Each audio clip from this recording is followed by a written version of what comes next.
One coastal Bend city is scrambling to find new sources of water with an announcement today that they will soon be unable to pull water from their current reservoir. Melissa Trevino is speaking with neighbors on their reaction. Plus, with water worries and thousands of missing paychecks during the ongoing DHS shutdown, I spoke with the local House representative on what work is being done to help neighbors. Chris 6 News at 5 starts right now.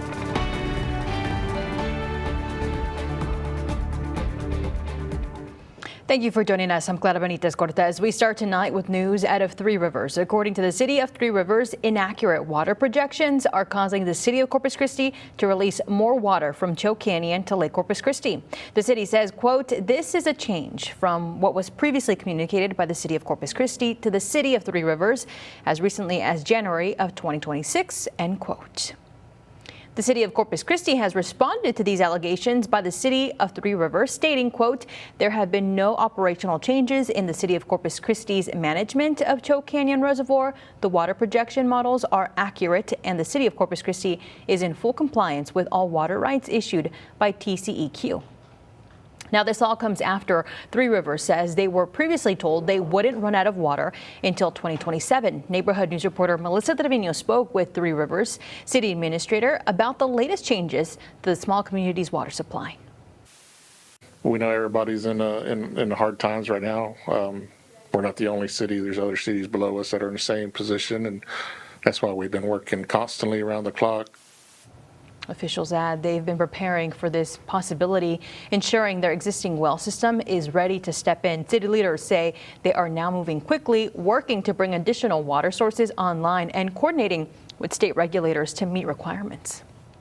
Now, speaking of our water situation, the lake levels at Choke Canyon have been slowly dropping for years, but how bad has it actually gotten? For more details on that, we turn things over to Chief Meteorologist Stephanie Lubber.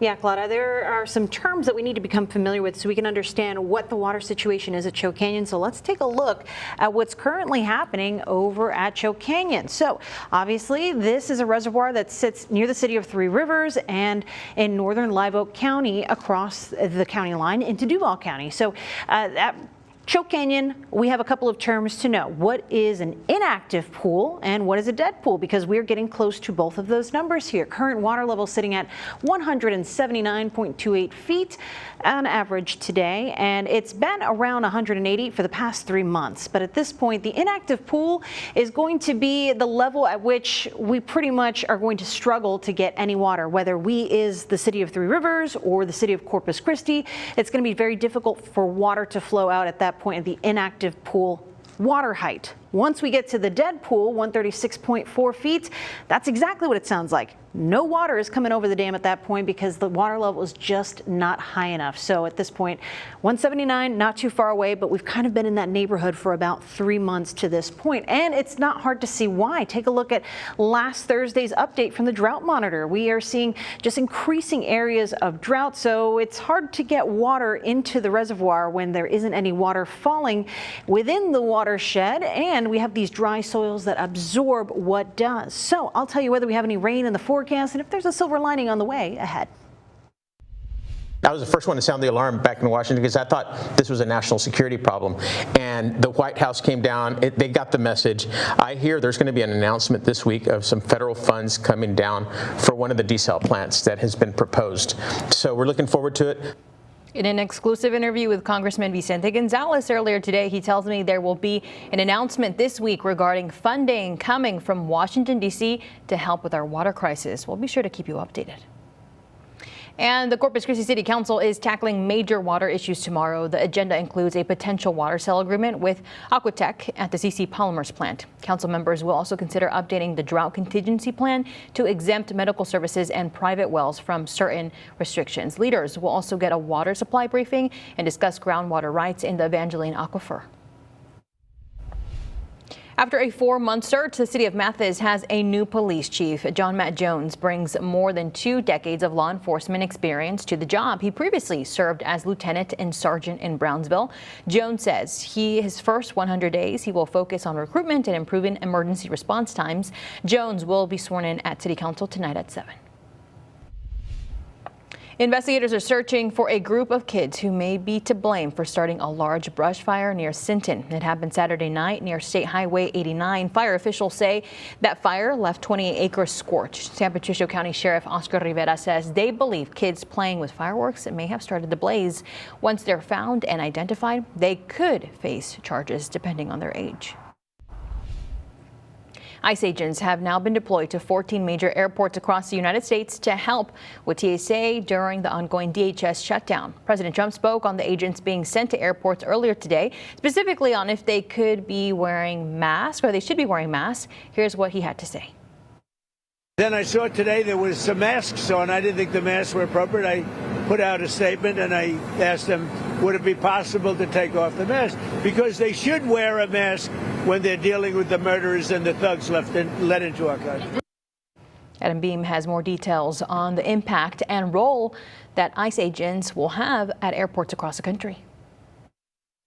I'm your neighborhood news reporter, Adam Beam. As a partial government shutdown drags on, nowhere is it being felt more than at airports. So I'm here at CCIA to hear what travelers have to say. 41 days in and still no end to the partial government shutdown, leaving many under the umbrella of DHS without pay. As more and more TSA workers call out sick, sites like these are becoming more common at airports across the country. But here at home, things have remained relatively calm. All of us, it's all of our first times. When it comes to lines, honestly, none of the lines were really that long. Yeah, it was pretty faster than usual, than what I'm used to. Although one neighbor I spoke with wasn't as fortunate. In New Orleans, they had 2 separate lines out into the garage.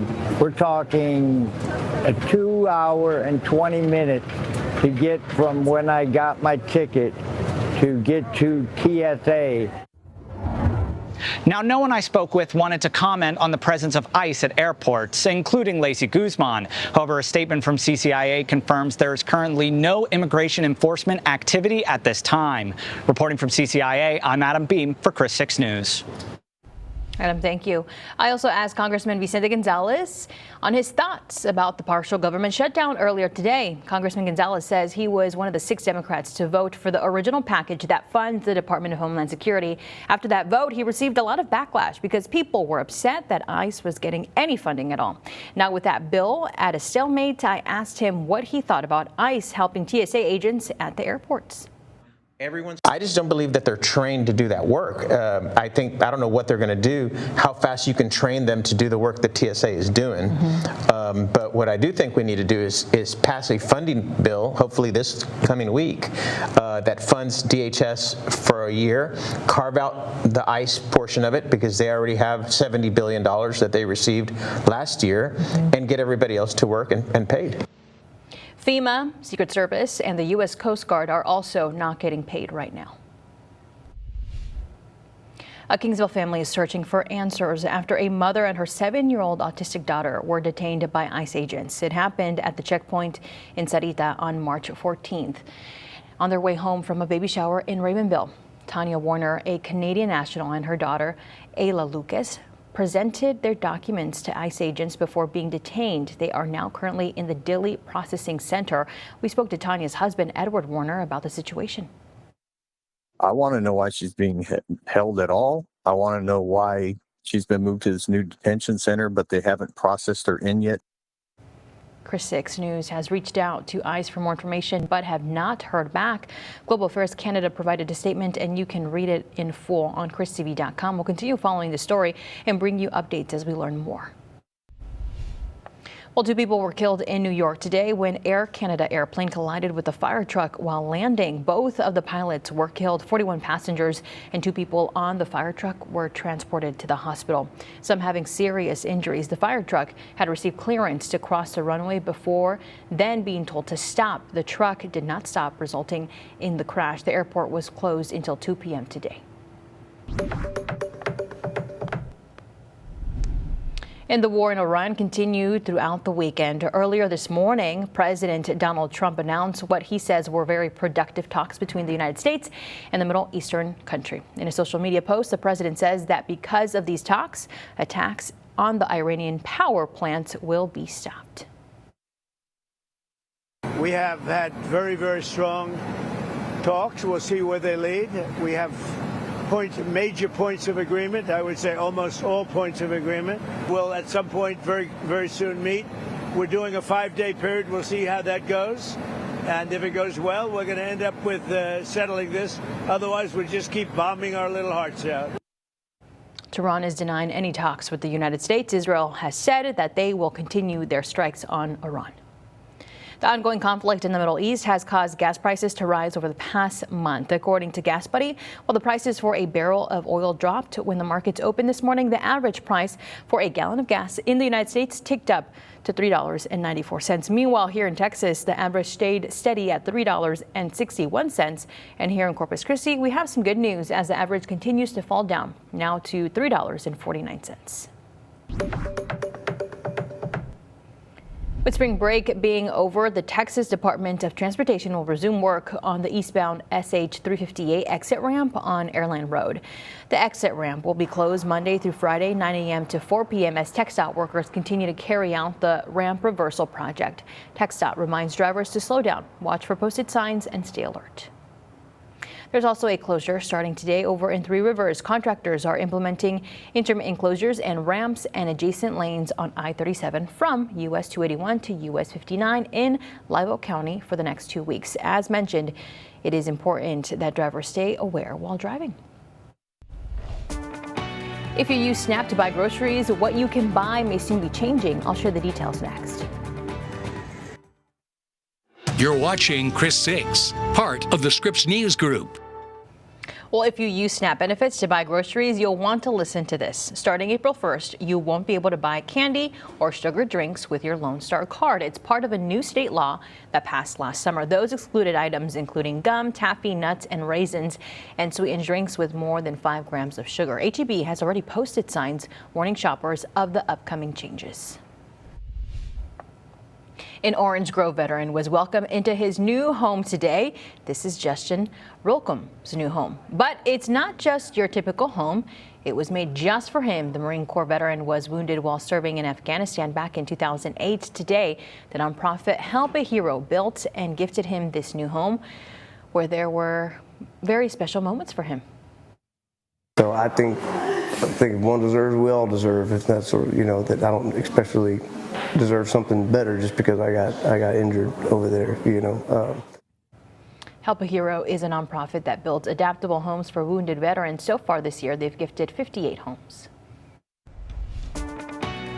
Well, this weather is beautiful, but we could sure use some rainfall here across the coastal bend. We'll take a look at the 7-day forecast in your neighborhood and any silver lining as for the rain situation in your forecast next.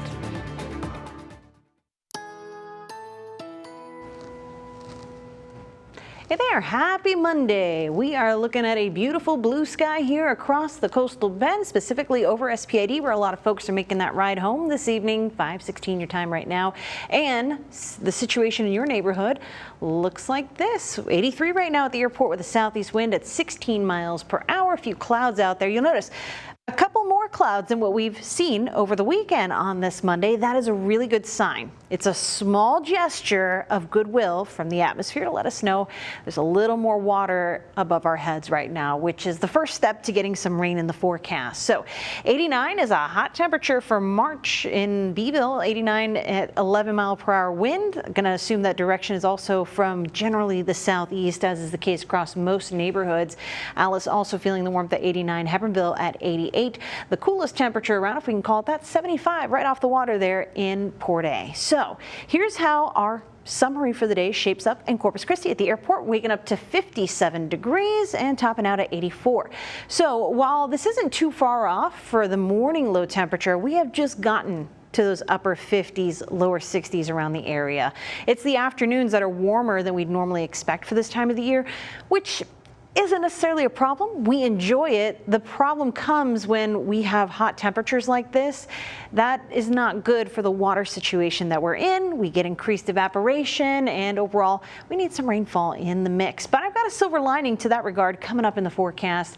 As far as the rain situation goes, though, our rainfall deficit at Corpus Christi International Airport, 3.65 inches. So we're in the third month of the year and behind by more than 3.5 inches. We have some homework to do. But just to give you some context as to how the temperatures are panning out versus what we expect during the year, We're in those middle 80s. That's more of a May situation, not so much March, where we typically expect those temperatures to still be around 80 or a little bit cooler. So heading into the next couple of weeks, perhaps this extra warmth could be put to good use, and maybe we'll get some rain from the mix. I do have some in about the 10-day forecast. It may not quite make it into the 7-day forecast. We'll take a look as to how things are estimated to be at this point, but an interesting feature to show you on the big weather picture here. Notice this arc of clouds that kind of fizzles out inland.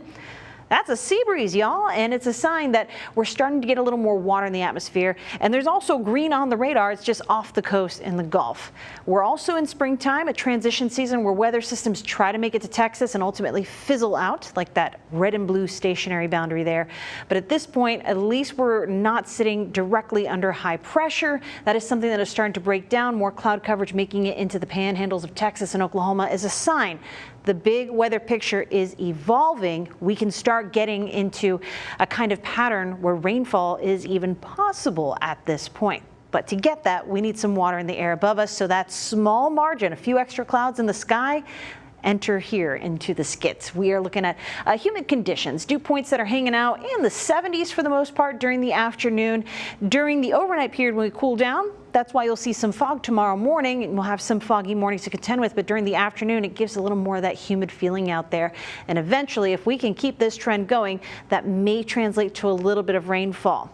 We are still several days out from our best rain chances. It looks like that's going to be something toward the middle of next week. So we're talking Tuesday and Wednesday, the last few days of March. It's not quite in the 7-day forecast for us. However, until we get to that point, because things are so dry out there, we're still going to be concerned about elevated fire weather conditions. Relative humidity is still fairly dry during the hottest part of the day in the afternoon, but it is rebounding. We are doing better than we were over the weekend. So to wrap all this up for you, things are still dry, but we're getting better. Elevated fire danger a concern for the next couple of days, and we'll keep our fingers crossed for some rainfall next week.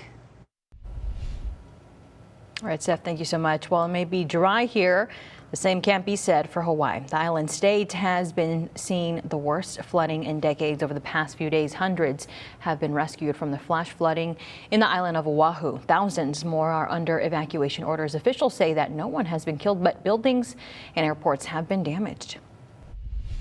Spring break brings thousands of tourists to Padre Island every year, but Corpus Christi is also becoming a destination for world travelers. Neighborhood News reporter Jacob Daniels visited 3 island businesses to see how spring break helps bring in the money.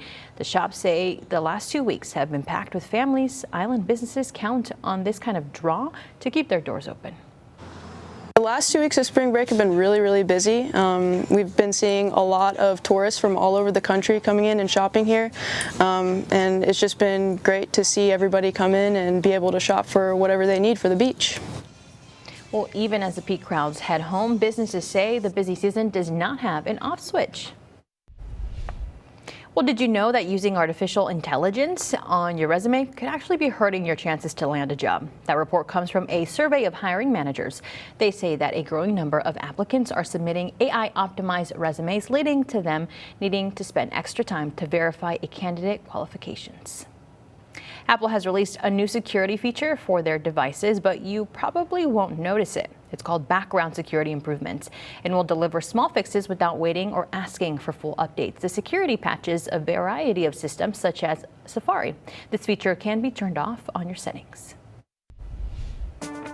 Is your bracket busted? If so, you're not alone. We'll look at what schools survived the opening weekend of March Madness when we come back. You're watching Chris 6, part of the Scripps News Group. March Madness has been a good one for some Texas fans, but for those looking to chase that perfect bracket, that dream has died. After Tennessee's win over Virginia, not a single perfect bracket remains. Earlier this weekend, Texas upset against Gonzaga, Texas Tech fell to Alabama, and Houston put an end to Texas A&M's championship dreams. As the weather warms up, some neighbors may be inclined to have a campfire. And what does the best campfires go with? Well, s'mores. That's why Little Bites, the company who makes the bite-sized brownies, is coming out with new s'more flavor just in time for the summer months. They say it's made with graham flour and milk chocolate and hopes that this new treat can bring the coziness of a s'mores to customers, well, in a bite-sized snack. Hey, some of those kids' snacks are still good for big kids like us. Exactly. I buy snacks all the time. Don't give them to my baby yet, but just for us. Well, we got to taste test them, make sure they're good, you know, right? Quality check them too. Yeah, But, exactly. So brackets, I just want to put this out there. Our producer is a Tennessee fan, so that story is brought to you by his happiness this week. But Exactly. You get a little taste of what it's like to have to predict the future, something I've got to do every day. But let's hope this prediction comes to fruition. It looks like, I've been telling you, there are some signs in the long range that we could be getting some rainfall at the end of the month. Well, we're getting closer to the end of the month, and now this is starting to look better and better. I'm not saying we're going to have a washout and cure all our woes, but this is what we'd like to see in the forecast. We are likely to see wetter conditions for the last few days of March, and while that's not in the 7-day forecast just yet, we've got the humidity for it coming. Good night, everybody. We'll see you here at 6. Bye.